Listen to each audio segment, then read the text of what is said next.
तो हेलो दोस्तों, कैसे हैं आप सब। मैं हूं आशुतोष सिंह चौहान और आज हम लोग आ चुके हैं यहाँ पर बी फार्मेसी सेकेंड सेमेस्टर के यूनिट फर्स्ट का रिमेनिंग टॉपिक जो बचा था। वो उस टॉपिक में क्या क्या था बचा हुआ था। पहला बचा हुआ था फंक्शनल ग्रुप और दूसरा बचा हुआ था होमोलॉगस सीरीज़। तो देखो दोस्तों, यहाँ पर दिखाया गया है कि फंक्शनल ग्रुप में क्या क्या चीज़ें हम लोग पढ़ने वाले हैं। फंक्शनल ग्रुप में हम लोग पढ़ने वाले हैं सफिक्स क्या है, प्रीफिक्स क्या है, उनके बारे में पढ़ने वाले हैं। उसके बाद हम लोग वहाँ पर फंक्शनल ग्रुप की डेफिनेशन जानने वाले हैं। फिर ग्रुप का जो पीरियोडिक टेबल ऑर्डर है उसको जानने वाले हैं। फिर ग्रुप की जो पीरियोडिक टेबल ऑर्डर है वो दो टाइप में है, एक सफिक्स के अकॉर्डिंग है, एक प्रीफिक्स के अकॉर्डिंग है। तो दोनों जानने वाले हैं। फिर उसके बाद हम लोग दूसरा टॉपिक अपना जानने वाले हैं होमोलॉगस सीरीज़ के बारे में, इसकी डेफिनेशन क्या है और इसके एग्जाम्पल क्या हैं। तो ठीक है दोस्तों, आइए आप शुरू करते हैं फंक्शनल ग्रुप से। तो देखिए दोस्तों, यहाँ पर दिया गया है फंक्शनल ग्रुप। फंक्शनल ग्रुप के बारे में हम लोग जानते हैं, तो इसको कहते हैं हिंदी में क्रियात्मक समूह। तो इसके बारे में यहाँ पर बताया गया है। देखो फंक्शनल ग्रुप दोस्तों क्या होता है। फंक्शनल ग्रुप क्या होता है, किसी भी अगर पेरेंट चेन में, मतलब कोई पेरेंट चेन है, अगर वहाँ पर फंक्शनल ग्रुप अटैच हो रहा है तो वहाँ पर जानते हैं दोस्तों क्या होगा, आपका केमिकल प्रॉपर्टीज़ में चेंज आ जाएंगे। तो आइए देखते हैं हम लोग according to the definition. Is an atom और ग्रुप, मतलब फंक्शनल ग्रुप एक ऐसा या एटम है या ग्रुप है, ग्रुप ऑफ एटम्स है, जो कि क्या करता है किसी भी पेरेंट चेन के किसी भी पेरेंट चेन है, मान लो कोई मालिक्यूल की एक पेरेंट चेन है, मान लीजिए एथेन है या प्रोपेन है। अगर उस चेन में या पेरेंट चेन में फंक्शनल ग्रुप अटैच हो जाएगा तो वहाँ पर हम लोग क्या पाने वाले हैं दोस्तों, वहाँ पर हम लोग पाने वाले हैं different characteristics in chemical properties. मतलब वहाँ पर केमिकल प्रॉपर्टीज़ जो हैं चेंज हो जाएंगी। मतलब जो मॉलिक्यूल का जो कैरेक्टरिस्टिक्स थी उनकी केमिकल प्रॉपर्टीज़ की, वो क्या हो जाएगी, डिफरेंट हो जाएगी। तो ये रही फंक्शनल ग्रुप की डिफिनेशन। उसके बाद देखो यहाँ पर मैंने एग्जांपल लिया समझाने के लिए कि आपको जब हाइड्रोकार्बन में जब फंक्शनल ग्रुप अटैच होता है तो जो केमिकल नेचर है उसका वो बदल जाता है। देखो यहाँ पर हाइड्रोकार्बन मैंने ले लिया है 3 कार्बन का प्रोपेन। तो इस प्रोपेन में हम लोगों ने फंक्शनल ग्रुप लगाया हुआ है OH, जो कि एल्कोहल ग्रुप है। एल्कोहल ग्रुप के जो सफिक्स होता है उसमें क्या लगता है, ऑल लगता है। तो ये हो गया सफिक्स। तो जब हम लोगों ने हाइड्रोकार्बन और फंक्शनल ग्रुप को जोड़ा तो वहाँ हम लोगों ने पाया एल्केन, ये रहा एल्केन और ये रहा OH। जब दोनों को जोड़ेंगे तो यहाँ पर फार्मूला बनता है CH3CH2CH2OH। तो अब इसको ओवरऑल हम लोग देखें तो इसको एल्कोहल कहते हैं, मगर अगर इसका IUPAC नाम देखें तो यहाँ पर 1 2 3 कार्बन के लिए प्रोप, सारे सिंगल बॉन्ड कार्बन कार्बन के बीच में तो एन, और लास्ट में सफिक्स OH आ गया है, फंक्शनल ग्रुप है तो यहाँ पर ऑल सफिक्स लगाते हैं। तो यहाँ पर इसका नाम क्या हो रहा है, चेंज हो रहा है। तो यहाँ पर बताया गया है कि फंक्शनल ग्रुप एक ऐसे मॉलिक्यूल होते हैं या ऐसे एटम होते हैं जो क्या करते हैं, किसी भी हाइड्रोकार्बन जब अटैच होते हैं तो वहाँ पर न्यू केमिकल एंटाइटी का फॉर्मेशन होता है, जो क्या करते हैं हु कंटेन डिफरेंट प्रॉपर्टीज़, जो कि क्या करते हैं डिफरेंट प्रॉपर्टीज़ को कंटेन करते हैं। फिर यहाँ पर दिया गया है means the change of propane to propanol is due to the functional group. मतलब जो यहाँ पर चेंज हुआ है प्रोपेन से प्रोपेनॉल का, वो किसके कारण हुआ है, फंक्शनल ग्रुप के कारण हुआ है। तो आगे बढ़ने से पहले हम लोग ये जानते हैं कि सफिक्स क्या है, प्रीफिक्स क्या है, फिर उसके बाद हम लोग पीरियोडिक ऑर्डर पढ़ेंगे, सारी चीज़ें पढ़ते जाएंगे। तो देखो दोस्तों, यहाँ पर लिखा हुआ है सफिक्स। सफिक्स का मतलब होता है रूट चैन के लास्ट में जुड़ना। मतलब सफिक्स क्या होते हैं, रूट चैन के लास्ट में जुड़ते हैं। तो अभी हम लोग सफिक्स और प्रीफिक्स के एग्जाम्पल भी जानने वाले हैं। जैसे मान लीजिए हम लोगों ने कोई ग्रुप लिया OH, मान लीजिए कोई OH ग्रुप लिया, तो अब ये 2 पार्ट में डिवाइड होगा। किन किन पार्ट में डिवाइड होगा, अगर पहले OH लगेगा मतलब इससे बड़ा कोई फंक्शनल ग्रुप आएगा तो ये OH जो हो जाएगा वो हो जाएगा प्रीफिक्स में, और अगर OH ही सबसे बड़ा फंक्शनल ग्रुप है तो वो क्या हो जाएगा, सफिक्स हो जाएगा।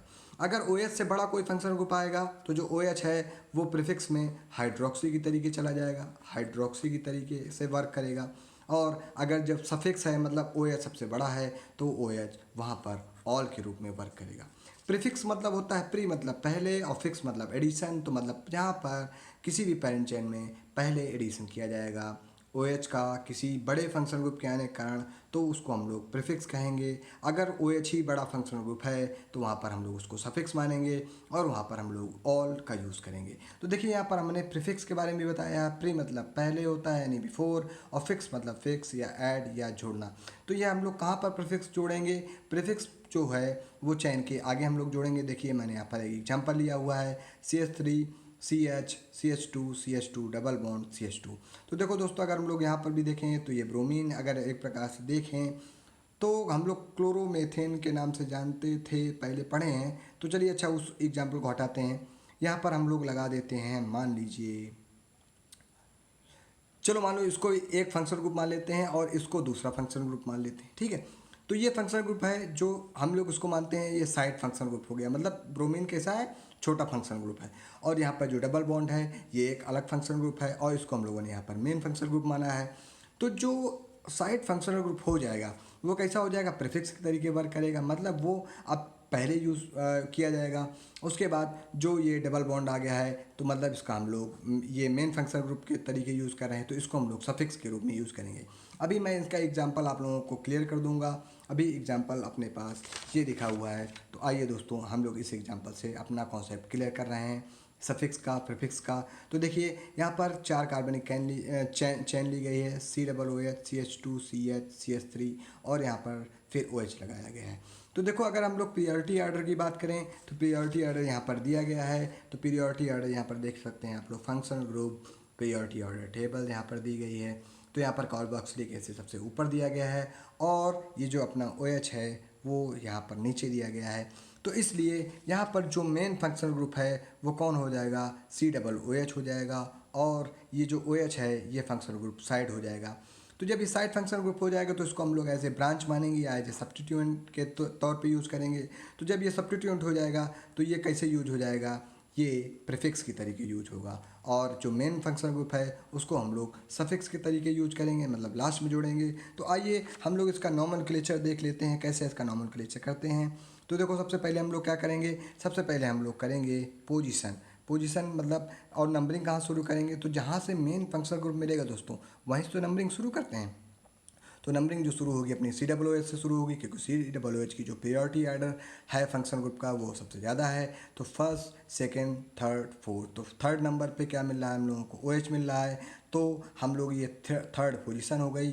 OH जो है ये साइड फंक्शन ग्रुप है तो इसलिए हो जाएगा ब्रांच। उसके बाद तो यहाँ पर हम लोगों ने ऑर्डर लिखा हुआ है कि position plus prefix plus chain name plus suffix of function group. तो यहाँ पर जो पोजीशन है वो तीसरी आ रही है, फिर इसलिए हम लोगों ने इसको ब्रांच माना है। तो ये OH है, OH क्या हो जाता है, OH हो जाएगा प्रीफिक्स में हाइड्रोक्सी, प्लस चैन कितनी है, 4 कार्बन की चैन है तो ब्यूट, प्लस इस चैन के बीच में सारे में सिंगल बॉन्ड है ना कार्बन कार्बन के बीच में, तो एन हो जाएगा। और COOH ग्रुप लगा हुआ है तो लास्ट में OH एसिड हम लोग अटैच कर देंगे। तो इसका नाम पूरा अगर हम लोग जोड़ के लिख देंगे तो इसका नाम हो जाने वाला है 3 हाइड्रोक्सी ब्यूटेनोइक एसिड, इसका नाम हो जाने वाला है। तो अब हम लोग कहाँ पर आते हैं, अब हम लोग नेक्स्ट टॉपिक में आते हैं। तो आई होप आपको ये प्रीफिक्स और सफिक्स वाला टॉपिक समझ में आ गया होगा। अब उसके बाद यहाँ पर एक छोटा सा फंक्शन ग्रुप के बारे में ओवरव्यू बताया गया है। फंक्शन ग्रुप को कहते हैं हिंदी में क्रियात्मक समूह। क्रियात्मक समूह ऐसे समूह होते हैं जो किसी भी पेरेंट चेन में या कंटिन्यूअस चेन में या किसी भी संरचना में जुड़ जाते हैं लास्ट में आकर के या कहीं पर बीच में आकर के। तो वह उस जो चेन है उसके जो नेचर है उसको बदल देते हैं, उसकी फिजिकल प्रॉपर्टीज़ को बदलते ही हैं, मगर केमिकल प्रॉपर्टीज़ को मेनली इफेक्ट करते हैं। तो देखो यहाँ पर दिया गया है CH3 CH2 OH। तो यहाँ पर नंबरिंग हम लोग शुरू करते हैं क्योंकि ये है फंक्शनल ग्रुप। तो नंबरिंग शुरू होगी यहाँ से, तो 1 2, तो 1 2 कार्बन के लिए हो जाएगा एथ, कार्बन कार्बन के लिए सिंगल बॉन्ड तो एन, और OH आ गया, और OH ही यहाँ पर मेन फंक्शनल ग्रुप है तो मेन फंक्शनल ग्रुप में यहाँ पर लगाते हैं हम लोग ऑल, तो इसका पूरा नाम हो जाएगा एथेनॉल। फिर आते हैं होमोलॉगस सीरीज़ में, तो इसके बारे में भी हम लोग बाद में बात करते हैं, पहले अपना फंक्शनल ग्रुप कंप्लीट करते हैं। तो देखिए दोस्तों, फिर हम आपके और जो कॉन्सेप्ट है उनको और क्लियर कराने के लिए देखिए CH3 CH2 यहाँ पर नाम दिया गया है, ये हाइड्रोकार्बन पोर्शन है, और इसके लास्ट में OH जुड़ा हुआ है जो कि एक फंक्शन ग्रुप है। तो ये देखिए पेरेंट चेन में दोस्तों यहाँ पर OH ग्रुप जुड़ा हुआ है जो कि एक फंक्शनल ग्रुप है। तो इसका नाम हो जाएगा 1 2 3 4 कार्बन के लिए हो जाएगा ब्यूट, सारे में सिंगल बॉन्ड हैं तो क्या हो जाएगा प्लस एन, और उसके बाद OH फंक्शन ग्रुप लगा हुआ है, OH फंक्शन ग्रुप लगा हुआ है तो यहाँ पर हो जाएगा ऑल। अगर हम लोग इसको जोड़ देंगे तो इसका नाम हो जाएगा ब्यूटेनॉल हो जाएगा। ठीक है दोस्तों, तो अभी तक हम लोग बहुत सफिक्स प्रीफिक्स कर रहे थे। तो तो अब आइए जानते हैं सफिक्स प्रीफिक्स एक्चुअल में है क्या, उनमें क्या क्या नाम आते हैं, उनके बारे में जानते हैं। तो देखो यहाँ पर लिखा हुआ है, हम लोग यहाँ पर पढ़ने वाले हैं functional group periodic order table.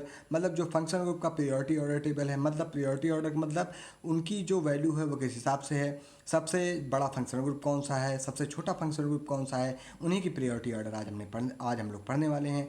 तो ऊपर से नीचे हम लोग जहाँ पर जा रहे हैं, तो फंक्शनल ग्रुप की जो पीरियोडिक है, जो पीरियोडिक ऑर्डर है वो कम होता जाएगा। तो सबसे ज़्यादा पीरियोडिक ऑर्डर बड़ा किसका होगा, कार्बोक्सिलिक एसिड का, जिसको हम लोग COOH की तरीके से डिनोट कर सकते हैं। उसका कुछ स्ट्रक्चर इस प्रकार होता है और उसके सफिक्स में मतलब लास्ट में ओइक एसिड जोड़ते हैं। तो अभी इसका एग्जांपल हम लोग IUPAC में देख चुके हैं, आप लोग यहाँ पर भी देख सकते हैं।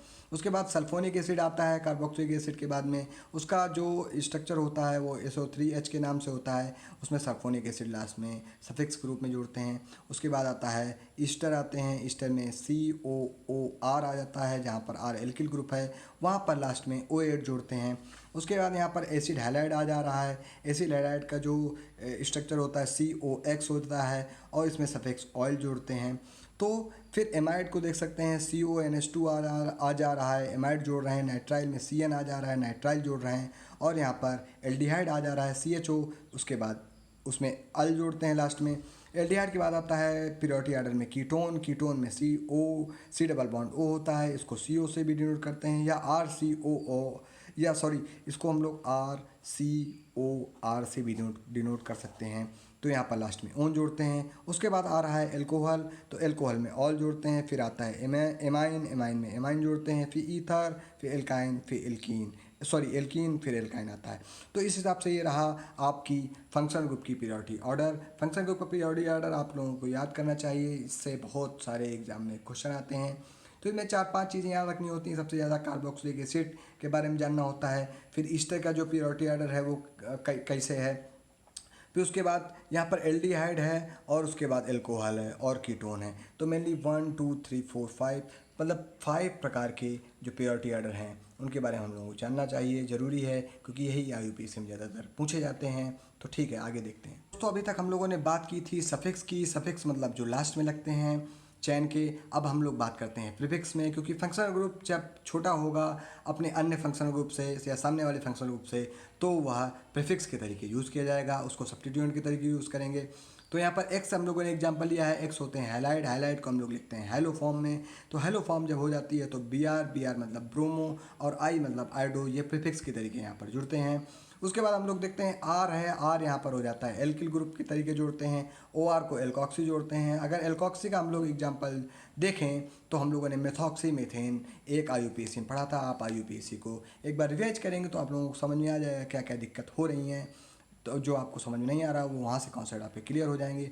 फिर OH ग्रुप है। OH ग्रुप अगर सफिक्स में आ रहा था तो ऑल जुड़ रहा था, मगर यहाँ पर प्रीफिक्स में आ रहा है यानी पहले जुड़ रहा है, तो यहाँ पर हम लोग इसको हाइड्रोक्सिक तरीके यूज़ कर रहे हैं। उसके बाद फिर आता है NH2 का अगर हम लोग देखें तो प्रीफिक्स में एमिनो जोड़ते हैं।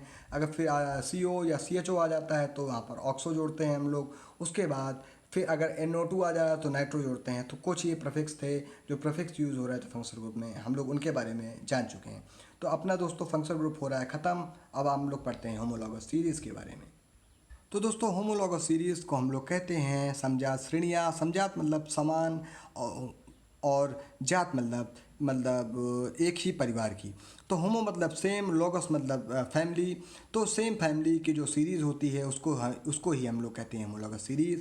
यहाँ पर लिखा हुआ है इसकी definition, is a series of compound in which edition member differ by A CH2 unit. मतलब ये एक ऐसी सीरीज़ होती है जहाँ पर उसके बाद वाला जस्ट एटम CH2 यूनिट से डिफ़र होता है। तो यहाँ पर हम लोगों ने एग्जांपल लिया है मेथेन का, CH4 जिसका है। तो CH4 में अगर हम लोग CH2 का एडिशन करते हैं तो C2H6 आ जा रहा है, यानी जो मेथेन है, मेथेन का जो अगला होमोलॉगस है वो C2H6 है। और वहाँ पर जो डिफरेंस आ रहा है वो केवल एक CH2 यूनिट का आ रहा है। देखिए यहाँ पर मेथेन में CH2 को जो एडिशन किया गया है तो यहाँ पर उसका अगला होमोलॉगस आ रहा है। और अगर हम लोग इसी को सीरीज़ फॉर्म में बनाते हैं तो वही होमोलॉगस सीरीज़ हो जाती है। तो देखिए यहाँ पर मैंने बताया हुआ है मेथेन में CH2 CH2 को हम लोग ऐड करेंगे तो C2H6 आ जाएगा। C2H6 को में CH2 को ऐड करेंगे तो C3H8 आ जाएगा, और C3H8 में CH2 को जोड़ेंगे तो C4H12 आ जाएगा। तो अगर ये पूरी सीरीज़ की हम लोग बात करें तो यही दोस्तों आती है होमोलॉगस सीरीज़। तो हम लोग दोस्तों अपना पूरा फर्स्ट यूनिट कवर कर चुके हैं। उसके बाद हम लोगों ने थर्ड यूनिट में एल्किल हाइड पूरा ख़त्म कर लिया है। एल्कोहल भी 1 2 3 3 दिन में ख़त्म हो जाएगा आपका। तो हम लोग 3 यूनिट लगभग ख़त्म कर लेंगे। उसके बाद फिर हम लोग अपनी जो आप लोग यूनिट कहेंगे उस यूनिट को हम लोग कवर करते जाएंगे। तो बहुत बहुत धन्यवाद दोस्तों।